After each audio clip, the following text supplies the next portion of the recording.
I am standing here in the middle of the grocery store, and I am holding a single, beautiful red rose. It is wrapped in plastic, and it has a little bow on it. And I am talking to it. I am saying, "Okay, Rose. It's just you and me tonight. Don't get any ideas. This isn't a date. This is a strategic purchase. You are a vegetable. Yes, a very pretty vegetable, but a vegetable nonetheless. I'm going to cook you a nice dinner, and then I'm going to eat you. That's it." The old woman next to me, who is looking at the avocados, gives me a very strange look. I smiler her. A big, wide, I am completely normal and not talking to produce kind of smile. She grabs her avocados and walks away quickly. I don't blame her. My name is Nora, and it is February 14th, Valentine's Day. The day of love. The day of romance. The day of, well, apparently, the day of talking to roses in the supermarket. I put the rose in my cart, next to the microwave popcorn and the bottle of wine. A nice, affordable bottle of wine. The kind you buy for yourself, not for a date. There is a big difference. The date wine has a fancy label and costs more than your hourly wage. The self wine has a fun animal on the label and costs about the same as a sandwich. As I walk towards a checkout, I have to pass the card aisle. This is a mistake. It's like a minefield of feelings. A whole aisle dedicated to love. Cards with glittery hearts. Cards with cute cartoon animals hugging. Cards with long, poem-like messages that no real person has ever actually said out loud. I stop. I pick one up. It has a picture of a puppy on it. Inside, it says, "You make my tail wag." I laugh. A real, genuine laugh. I almost put it in my cart. But who would I send it to? My dog. I don't have a dog. I put it back. Then I see the "for a special daughter" cards. And then the "for my wife" cards. And finally, the "for my one true love" cards. The ones with the fancy gold lettering. I remember buying one of those a long time ago. His name was Ben.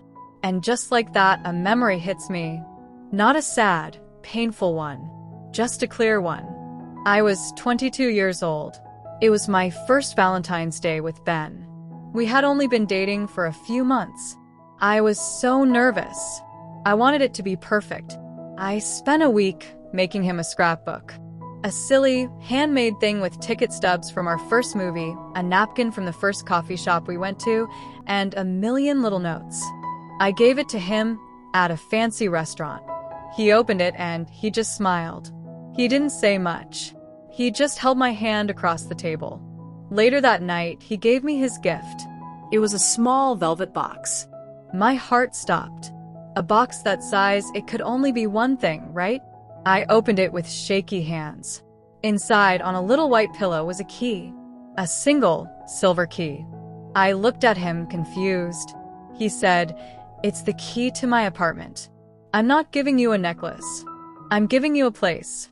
A place to come home to, if you want it." It wasn't a diamond. It was better. It was an invitation. A promise. It was the most romantic thing anyone had ever done for me.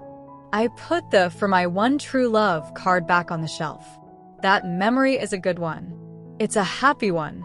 It doesn't hurt anymore. It's just a story. A story about a different girl a long time ago. At the checkout, the cashier, a young guy with a nose ring, scans my items. Popcorn. Wine. Rose. He looks at the rose, then at me. He gives me a small, sympathetic smile. "Big plans tonight?" he asks. "Gigantic," I say. "I'm going to have a wild party with my frozen pizza." He laughs. "Sounds better than my night. I'm working until 10. "Working is a great excuse," I say. "You can tell people you're being productive." I have no excuse. I am willingly choosing to be alone with a frozen pizza. "At least you have a rose," he says, pointing at it. "That's romantic." "It's for the pizza," I say. "For presentation." He laughs again and hands me my bag. "Happy Valentine's Day, Nora." "Happy Thursday," I correct him. Walking home, the city feels different. The air is cold, but the windows of the restaurants are all fogged up from the warmth inside. I can see couples at every table. A young couple, holding hands, staring into each other's eyes. An older couple, sitting in comfortable silence, sharing a piece of cake. A group of friends, laughing loudly, toasting with big glasses of red wine. I don't feel sad. I feel like an observer, like a scientist studying a strange species. The mating rituals of the urban human. Fascinating. I get to my apartment. My small, quiet, perfect apartment. I kick off my shoes, put my bag down, and take off my coat. I put the rose in a tall glass of water. It stands there alone on my kitchen counter. It looks brave. I open the wine.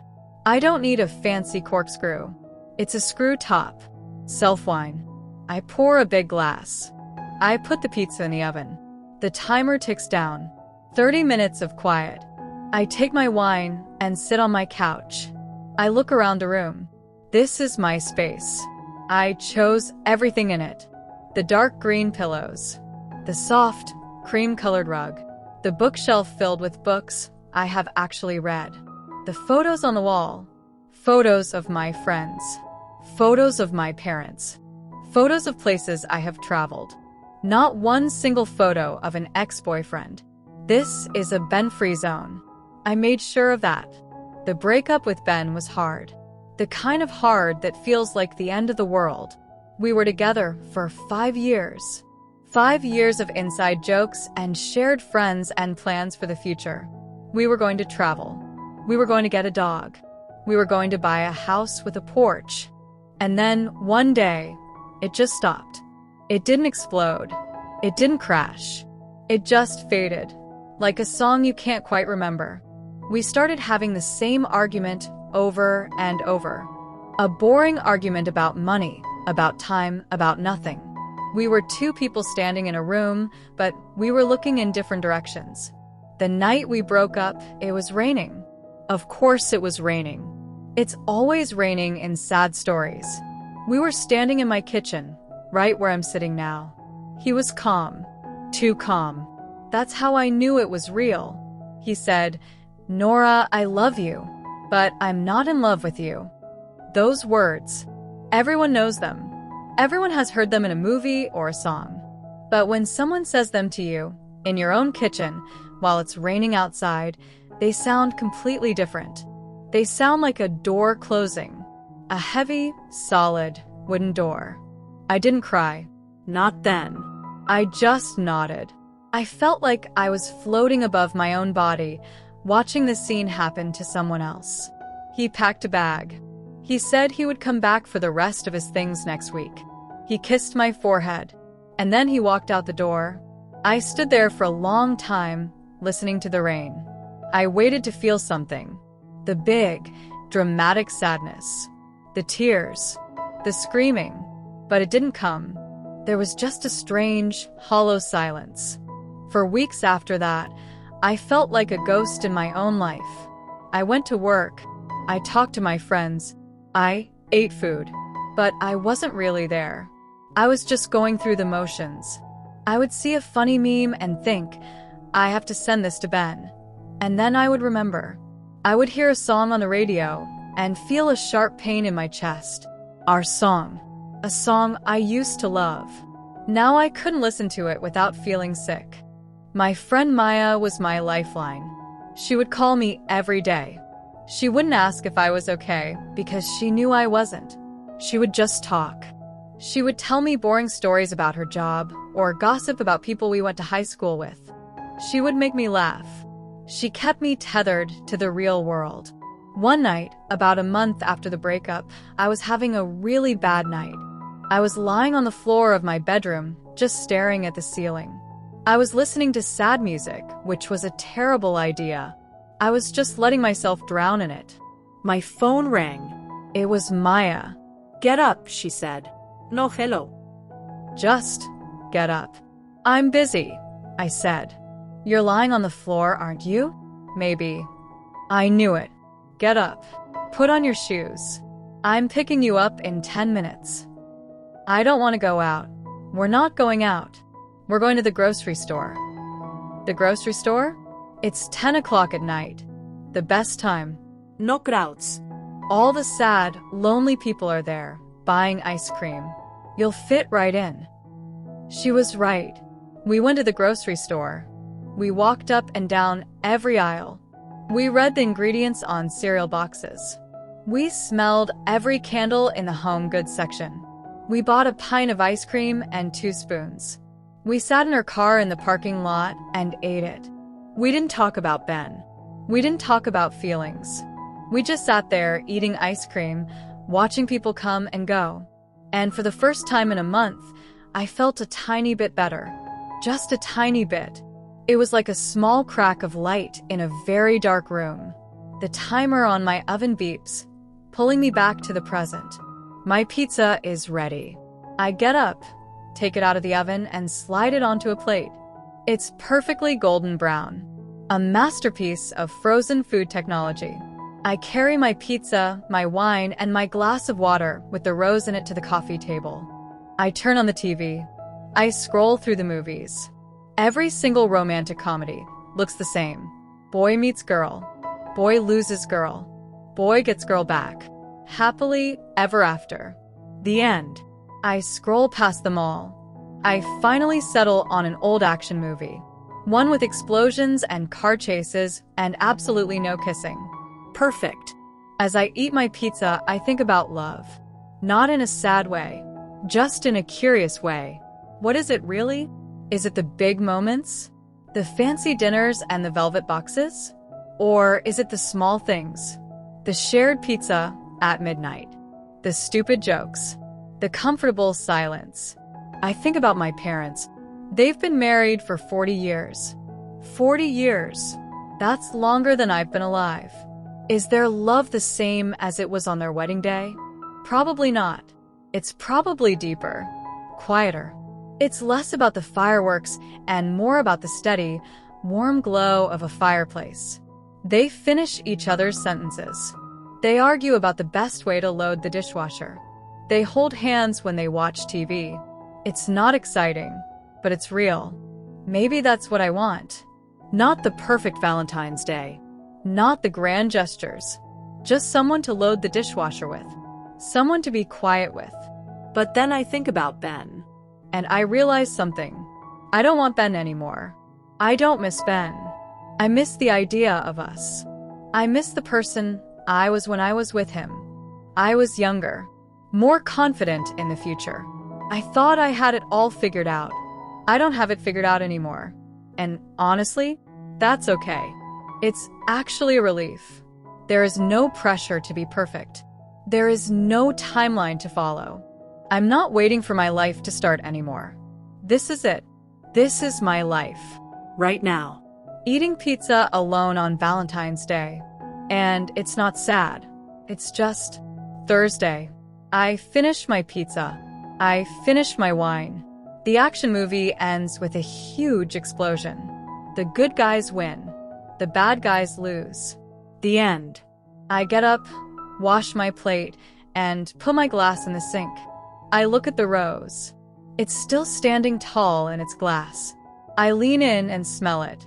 It has a faint, sweet scent. A nice scent. You did a good job, I tell the rose. You were a great listener. I take the rose out of the glass and put it in a small vase on my windowsill. It looks pretty there, against the dark glass of the night. A little bit of red in a world of black and white. I get ready for bed. I put on my favorite, most comfortable pajamas. They are old and soft and have little polar bears on them. They are not romantic. They are perfect.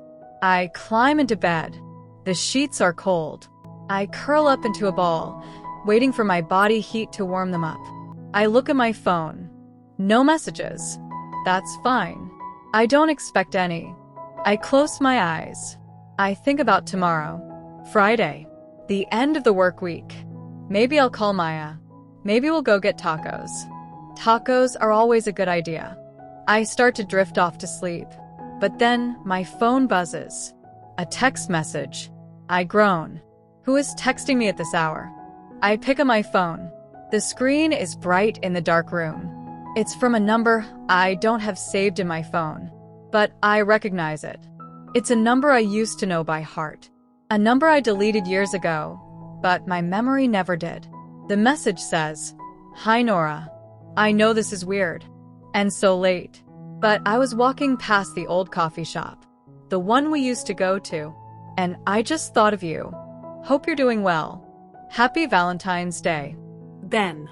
I stare at the message for a long time. My heart is beating a little faster. Not because I'm in love with him, but because of the surprise. The unexpectedness of it. He's thinking of me. On Valentine's Day. He's walking past our old coffee shop. He's remembering. I read the message again. Hope you're doing well.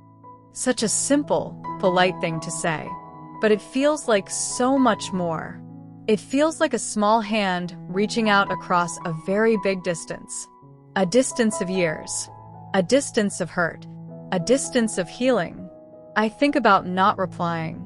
I think about putting the phone down and going to sleep. It's the smart thing to do. It's the safe thing to do. Why open that door again? It's closed. It's painted shut. I have a new life. A quiet life. A life with polar bear pajamas and self-wine and talking to roses. But then I think about the girl in the grocery store. The one who picked up the "For My One True Love" card. The one who remembered the key. That memory wasn't painful. It was sweet. It was a part of my story. And Ben is a part of that story. You can't just cut a chapter out of a book and pretend it never existed. My fingers move before my brain can stop them. I type a reply. It's short. It's simple. I remember that place. Their coffee was terrible. Hope you're well too, Ben. I hit send. And then I immediately feel a wave of panic. What did I just do? Why did I say the coffee was terrible? That's not funny. That's just rude. Oh God. I'm a terrible person. But before I can spiral too much, my phone buzzes again. A laugh emoji. Just one. And then another message. It really was. I think we only went there because it was cheap and close to your apartment. I'm standing outside it now. They painted the door pink. It's very ugly. I laugh. A real, genuine laugh. There in my dark bedroom. He's standing outside a coffee shop with an ugly pink door, texting his ex-girlfriend on Valentine's Day. This is insane. This is the plot of a romantic comedy. The kind I was just making fun of. I text back. Pink? That is a bold choice. It's a cry for help. He replies, my thoughts exactly. So, how are you really? It's been a long time. How am I really? It's a good question. How do you sum up years of your life in a text message? How do you tell someone that you spent a year on the floor of your bedroom and then slowly, you got back up? How do you tell them that you're okay now? That you're more than okay? That you're whole? I type, I'm good. Really good. Life is quiet. But it's a good quiet. How about you? His reply takes a little longer to come.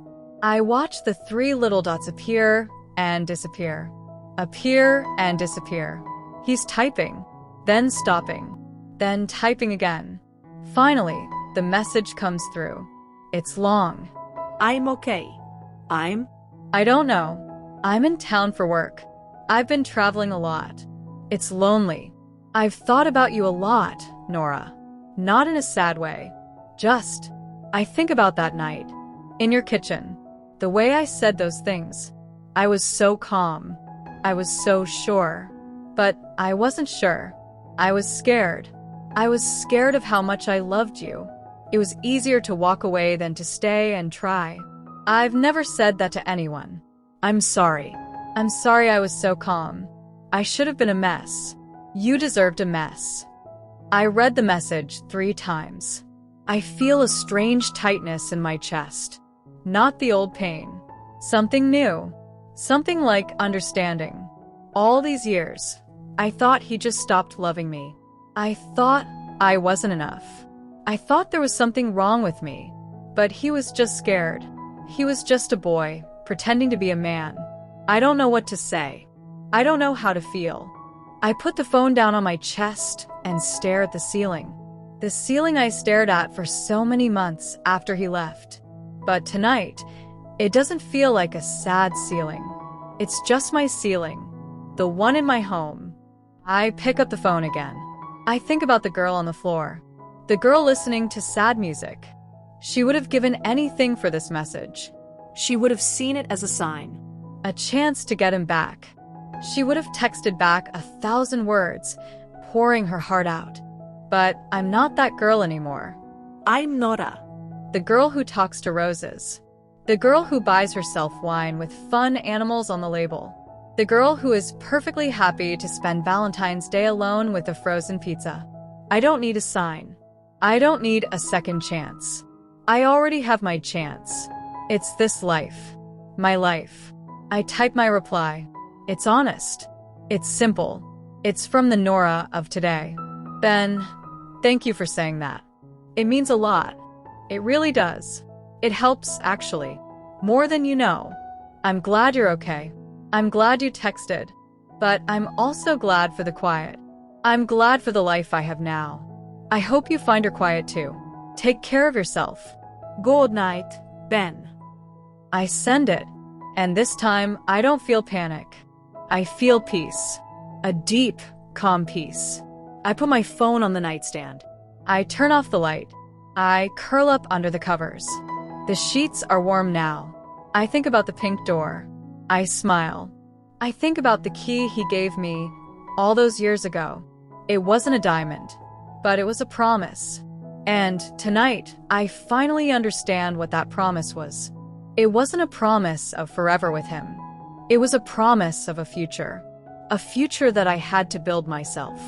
I close my eyes. I am alone in my apartment on Valentine's Day, and for the first time in a very long time, I feel completely, utterly, perfectly at home. The last thing I see before I fall asleep is the rose on my windowsill, a small, brave spot of red in the moonlight, a reminder that beauty exists even when you're alone. I smile, and I sleep,